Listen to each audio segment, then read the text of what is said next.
Wexford handed it back to her.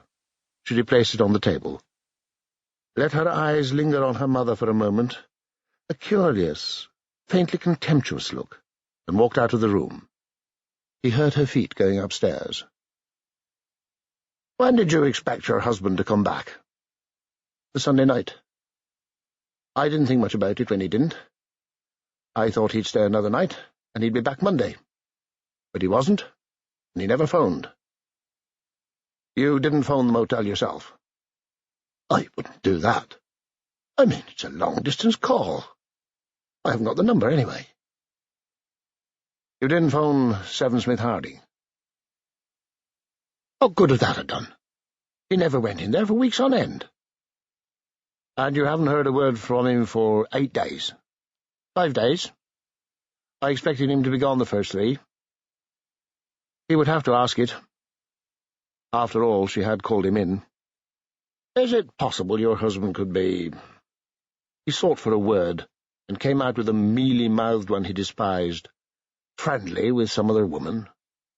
She gave him a long, cold, unshocked look. "I don't know what he does when he's away days and nights on end, do I?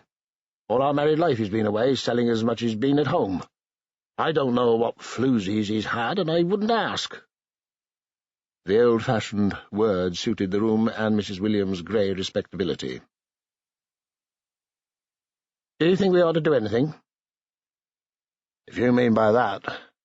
Should you report him as a missing person? No, certainly not. The chances are you'll have word from him in the next few days.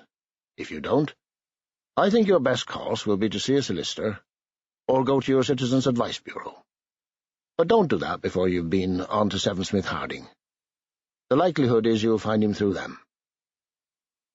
She didn't thank him for coming, or apologize for taking up his time.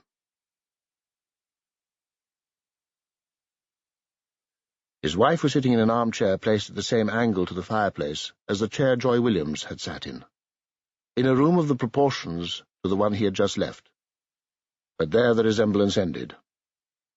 A log fire was burning, and Dora was making patchwork, a bedspread in all shades of blues and reds. Her hair was dark and plentiful, still not grey at nearly 60. "Did you see Mike today?" She meant Detective Inspector Burden.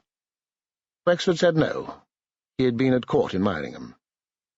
Jenny came in to tell me that she'd had the result of the amniocentesis. The baby's all right, and it's a girl. She got up and transferred the patchwork to the seat of the chair. He followed her out in the kitchen. He was more than usually aware this evening of the warmth and light in his own house. "Want a drink?" "Why not?" she said. "Celebrate Jenny and Mike's healthy baby." "Don't you want to hear about your Mrs. Williams?" "Poor Joy," said Dora. "I suppose he's gone off with some girl, has he?" "If you knew that, I don't know what you wrote me in for." Dora laughed. She had a rich, throaty giggle. "He's such an awful man. You never met him, did you? There's something so secretive and deceitful about him. I'll tell you something I was scared to tell you at the time. I thought you might do something violent. He made a pass at Sylvia." "So?" His elder daughter was 30, married 12 years, and the mother of 2 tall sons. Dora gave him a sidelong look. She was 15 at the time. The violent feelings she had predicted were there to hand. His 15-year-old daughter? He resisted the temptation to bellow. He took a sip of his drink and spoke coolly. "Did you do anything?" "Oh, yes. I went to him and told him what her father was. It worked. He made himself very scarce. I didn't tell Joy, but I think she knew and was disillusioned. Anyway, she didn't adore him any more the way she used to."